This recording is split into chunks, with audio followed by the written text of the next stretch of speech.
welcome to another edition of The Public Interest. My name is David Granger, and on this series of programs, we examine issues of public interest, issues of interest to Guyanese at home and in diaspora. And one of the pressing problems that we have to face almost on a daily basis is the quality of life. And when we speak of quality of life, what do we mean? Do we mean, money in the bank? Do we mean big house and car? Maybe to some extent we speak of material assets, but we also speak of the way people see themselves as members of this country, this nation called Guyana. Uh, it is their perception of their position in life, in the within the context of the culture of the society, within the context of value systems in which they live, and within the context of what they hope to achieve for themselves and their families, their expectations, their standards. Um, these cannot all be measured in monetary terms, in financial terms. So when we speak of quality life, we mean something that is qualitative as opposed to quantitative. You can't say that you have a good life simply because you have $10 million in the bank. But what is the quality of life? And when you see every day, when you pick up the newspapers every day and you see stories of babies being burnt to death in fires, when you see pictures of bodies floating in the canals or the trenches, when we see passengers in some speedboat in the river being drowned in some collision, when we see images of pedestrians crushed in traffic accidents, which are far too frequent, when we see women who are maimed or murdered by their partners, when workers are being killed on construction sites, when we see images of street children, beggars, on the streets of towns and cities, when we see vagrants, sometimes vagrants being run over by, people's SUVs, when we see police shooting people in their beds, in their homes, or on the street, all these images affect, our quality of life. People ask themselves, well, what sort of country am I living in? But nowadays, these images are so frequently put before us in the news media that some of us don't seem to be shocked any longer. We just accustomed to it. We just turn the page, another body found floating, another house burned down, another wife being murdered. Well, something is wrong in society when there's no move to correct these, abuses, um, and we must take stock and ask ourselves, what sort of country do we want our children to grow up in? And this is what we speak about when we speak about the quality of life. And yes, it's good to have material goods, but it's also good to have cultural, emotional, and spiritual, and intellectual values, which help us to feel satisfied, which help us to be happy in this country of ours. One of the problems we face in achieving this quality of life is the question of human rights. We now live in a century, we now live in a country, we live in a world, but it is clear that rather than making progress year by year, your personal quality of life, your personal perception of your quality of life, despite the news about national increase in petroleum revenue over the last 40 months or even longer, is the quality of your life actually getting better? That is a question every mother, every housewife must ask. Look at human rights, for example. Well, every year the United States Department of State publishes a report on human rights practices. And that report, whether you agree with it or not, it comes out to the United States, and presumably it is reported from various sources of information here in Guyana. That report, or the most recent report, the report for this year, for 2023, hasn't come out as yet. It will soon come out to deal with 2023 practices. but that report will come out in 2024. It has highlighted dangerous abuses, and I come back to the question, including potentially unlawful killings by police and mistreatment of police and detainees by the security forces. That's a big human rights problem. That persons who are arrested by the police force, particularly poor young males, are likely to be either mistreated or worse. And when you look at the killings by the police that are notorious, killing of Peter Headley in May 2021, or in Boston, um, the man from Dartmouth Village on Region 2, the killing of Dinraj Singh in May 2022, the killing of Quindan Bacchus on East Demerara in 2022 by the police. And members of the public are quite baffled and perhaps quite astonished that the police, who are supposed to protect us, could go around killing young people, young males particularly. And up to 2, 3 years afterwards, the police hasn't been charged with murder or brought before the courts. In fact, things have gotten so bad that the Minister of Home Affairs has had to authorize the establishment of a detention center inside the police quarters to hold the policemen accused of various dangerous crimes. These are the people who should be protecting society from dangerous crimes, and they themselves have to have an internal prison to protect society from them. So you can see where we're heading. All of these police killings demonstrate a disregard for human life and right, and these were reported by the United States Department of State. And in addition to that, 6 men died in police lockups. 6 men died in police lockups over the last 4 years. And the conditions in police lockups, and if you've ever been in or very close to a police, if you ever smell the police lockup in a station, you can see that they're potentially life-threatening because of the overcrowding and the physical abuse and, yes, inadequate sanitary conditions. And sometimes you see people arrested, sometimes old people arrested for, civil offenses, being deliberately put into these, confined places by the PPP administration. This is not police conduct, this is political direction. And when you go to the Guyana Prison Service, things are worse. The prison service has a built capacity for 1,373 people. That's all. We have 7 so-called facilities. Of course, the 3 main counties, Demerara, in Camp Street, Essequibo, at Mazruni, and Berbice in Amsterdam. But in addition to that, you have so-called temporary facilities at Timeri and Lusignan and so on. But we only have capacity for 1,373, but right now we have 2,073. So we know that the prison service is suffering from chronic overcrowding. And once there's overcrowding, there will be problems. People will try to break out.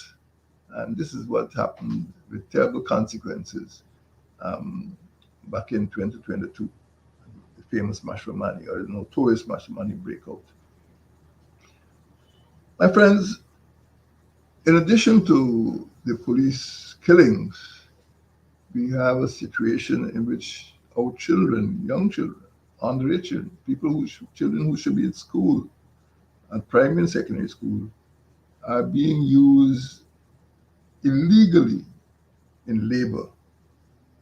Again, the United States report on child labor and forced labor noted that Guyana has only advanced minimally in terms of eliminating the worst forms of child labor.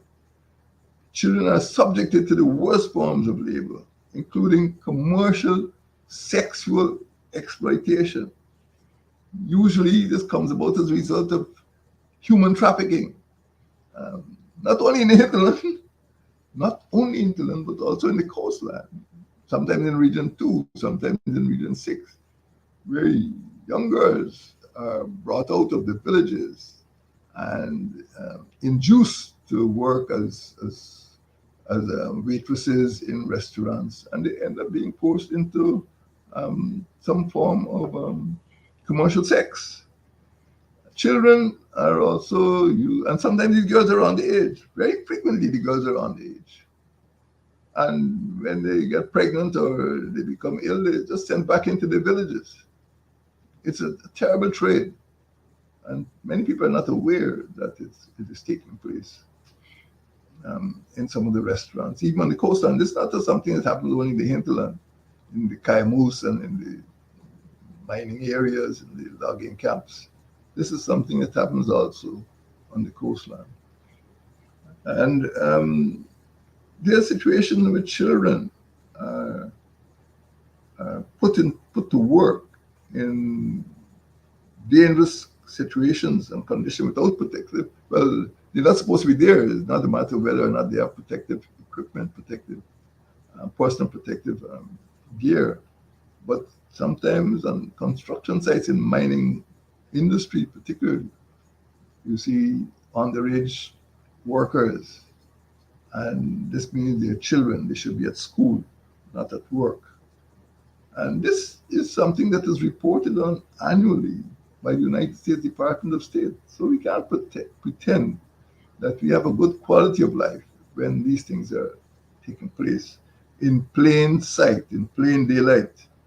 And then there are reports of trafficking in persons. Well, again, we have received a very favorable ranking from the United States. They seem to rank the whole world. But although they received this ranking, we know that there have been many cases of trafficking. And last year, in the first half of last year, there were 244 cases of victims being screened. So it is just a matter of bad reporting. But we know very well, again, in those notorious mining areas, the Kayamous, as they're called, and in some restaurants and entertainment places on the coastline. So both hinterland and the coastline are scenes or sites of trafficking in persons. Despite the ranking from the United States Department of State, we know that trafficking in persons has never been really abolished in Guyana. Then there's the question of corruption. Again, we can only speak of perception because it is very difficult, almost impossible, to know the width and the depth of corruption in any society. But it is a perception. And in conditions of economic hardship, when there are deep ethnic divisions in society, when we know that there are inefficiencies in the criminal justice system and the institutional weaknesses, that we can see that corruption could thrive, flourish. And one of the reports that we depend on, because throughout this program I'm talking about reports that are in the public domain, the Transparency International every year publishes a report called the Corruption Perceptions Index. And the last index to which we have access scored Guyana 40 points out of 100. And if you have a child at school and he or she brings home a report stating that she scored 40% in her exams, I think you'll be very disturbed. It's an F grade. So in terms of corruption, Guyana has scored F. But there are challenges in implementation of measures to counter corruption. And there's lack of capacity, the lack of resources, the lack of trained staff. And because of these deficiencies, corruption can flourish at both the bureaucratic and the political levels. We are aware that many policemen are brought before the courts for taking bribes. We are aware that the staff of certain ministries right now some members of staff are facing criminal charges for fraudulent transactions. We're aware that contracts have been awarded to close associates of the administration, and some of those contracts can't be fulfilled, to either build certain structures. They just don't have the skill or the resources. They got a contract perhaps through political favoritism and not through professional competence. Then, my friends, is the question of health, of public health. And this system, the public health system, poses many problems for patients, especially for patients in vulnerable circumstances, pregnant mothers, for newborn babies, for the elderly, and other persons in vulnerable situations. The World Health Organization, again, we're looking at reports which are in the public domain. These are not secrets. The World Health Organization reports that Guyana alone is responsible for 3% of malaria cases in the Americas. Guyana, with its tiny population, is responsible for 3% of malaria cases. We're not doing well. 11 persons died and 239 persons were hospitalized, suffering from dengue fever last year. 239 persons were hospitalized, suffering from dengue fever last year. 1,300 persons died from COVID since the outbreak in 2020. And we don't hear about COVID anymore, but people are still suffering here and there from COVID.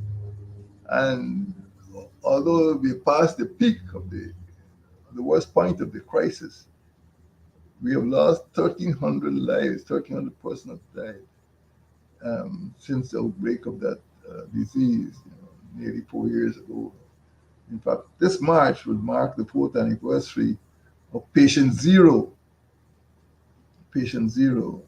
And over that period, we've recorded 1,300 persons. You hardly get any government reports. You don't check the Department of Public Information or some of the governmental news outlets for news about COVID.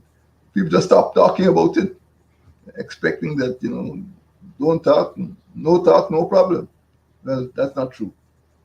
COVID has taken a toll, and the loss of 1,300 lives is not something that we could ignore. But the big problem, my friends, is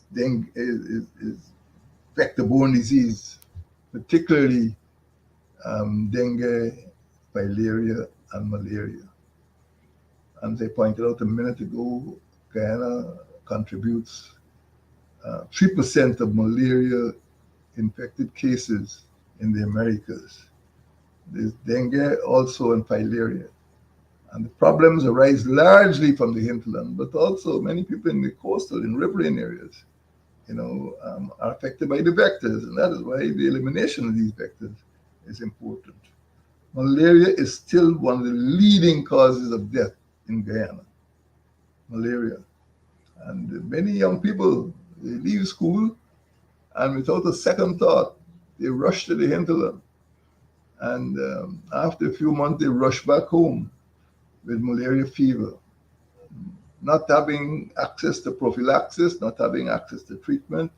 And the government is aware, the PPP administration, the Ministry of Public Health is aware of the danger of malaria, exposure to malaria, malaria vectors in the hinterland.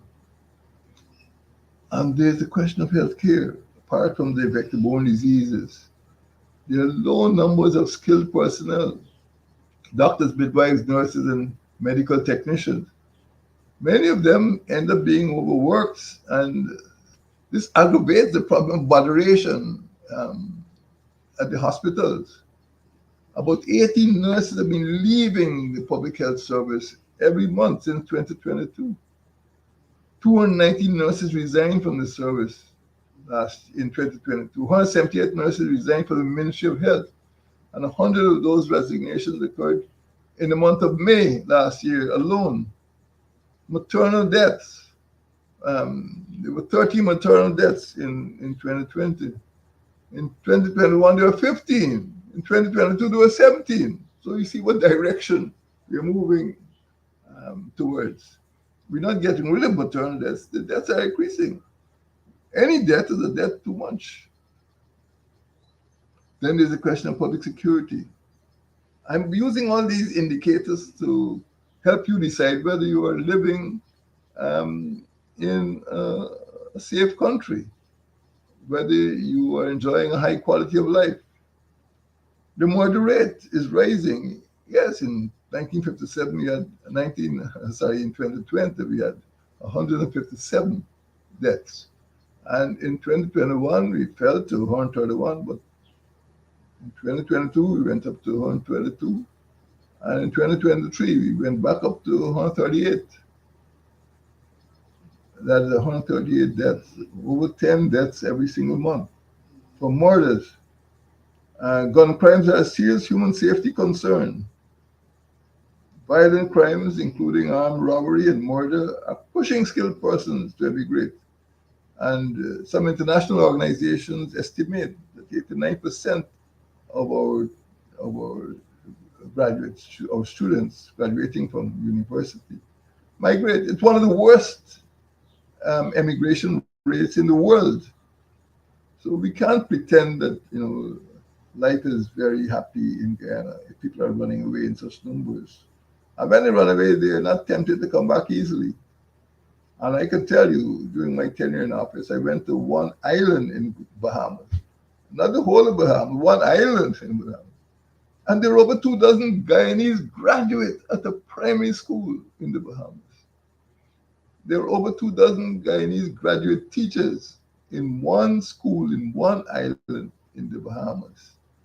So you can judge, the rate of migration that is taking place of trained university graduates. They're not staying because the quality of life in Guyana is not high, and much is not being done to improve that quality of life.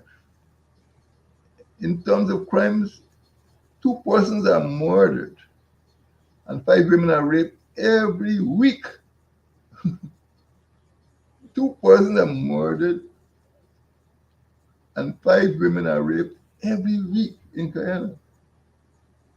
182 women were raped during the first 11 months of last year, 2023. Violent crime is still very prevalent in the most heavily populated regions for obvious reasons.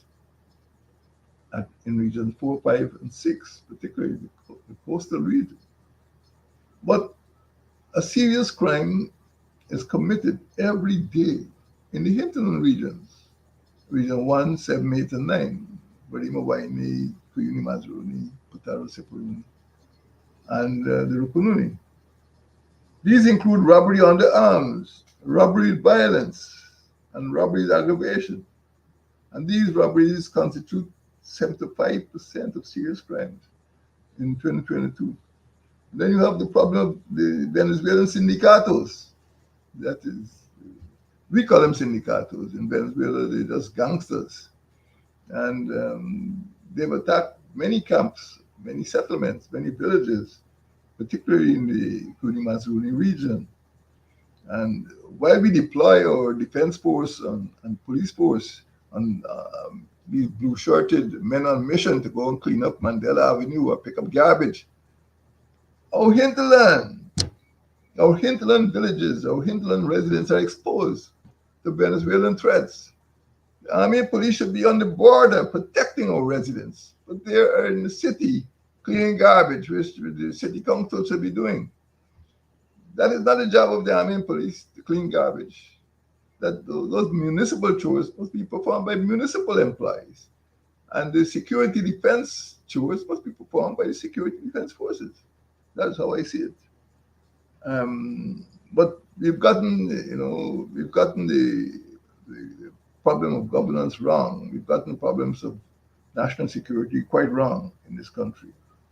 Increasingly, the police and army are being used for purposes which are not in accord with their functions, the constitutional governmental functions. So the result is that a lot of violent crime, A lot of violent crime is unreported, it's unrecorded, and naturally it will be uninvestigated. Oh, how could we not speak of fatal accidents? Guyana is ranked 11th in the Americas for road accident deaths, recording 79 fatal accidents in 2021, 88 in 2022, and 175 in 2023 last year. 175 road fatalities. And what does the PPP administration have to say about this? It means that life is very short and unsafe for many people in this country. So the question we must answer, the question we face is how do we live and die in Guyana? Uh, what is the quality of life? With the high crime rate, the high cost of living, the high unemployment rate, a high disease infection rate, particularly from vector-borne diseases. And when you take into account the low salaries in the public sector and the low state old age pension, SOAP, I call it, the state old age pension,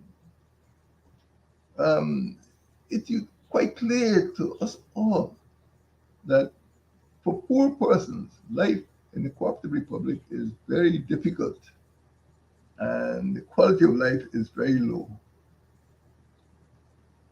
I would suggest that we look or we measure quality of life by 10 indices. And you may disagree, but these are the 10 indices. One, the cultural richness. Are you happy that in Guyana, are you satisfied that in Guyana you enjoy this rich culture? I mean, for example, look at our main, the most important national celebration, Independence Anniversary or Republic Anniversary. When you have that national celebration at a street corner, at the corner of High Street or Young Street, how many people can see, can feel this national unity?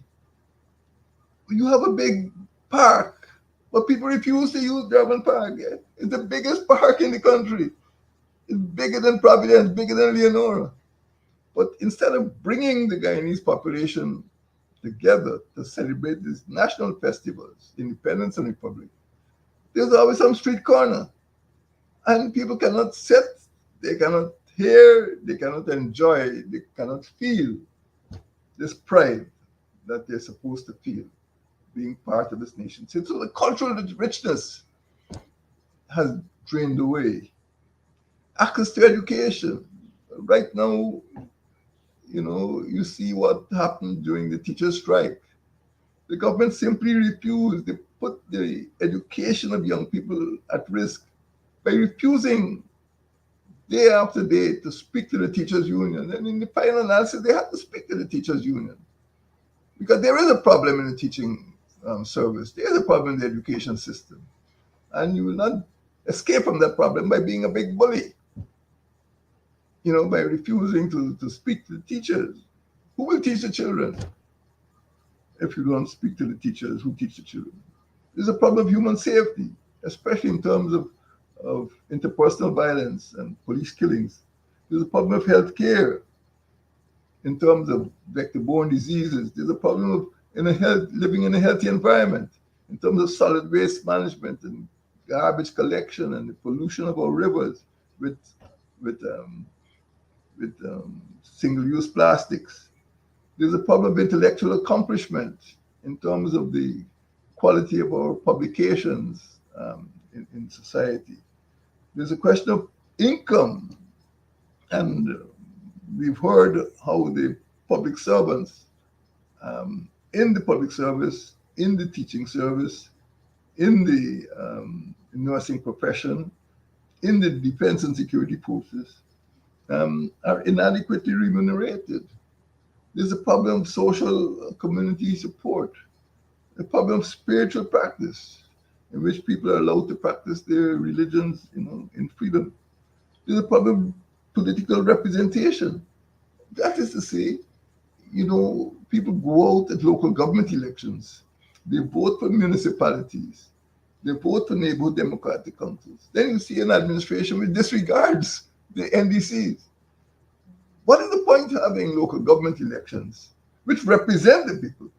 And then the central government deliberately ignores, undermines, or bypasses the legitimate representation, the legitimate representatives, the elected representatives of the very people.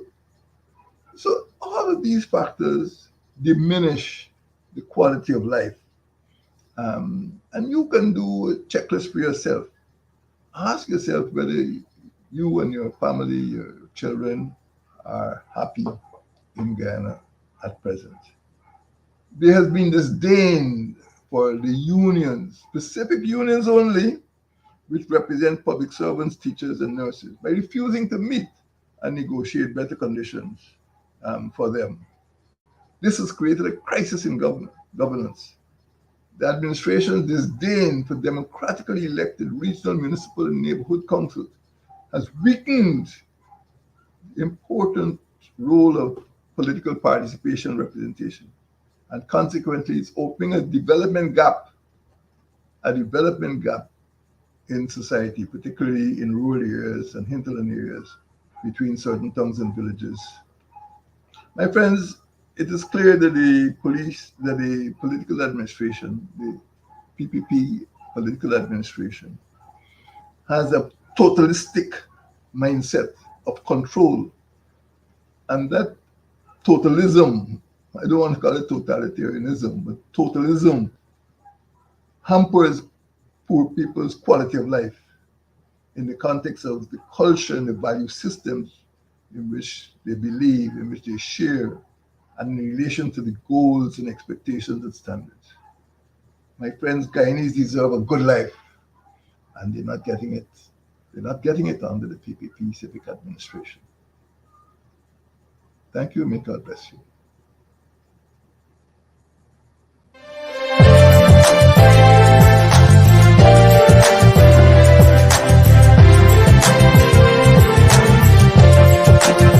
Let us cooperate for the younger.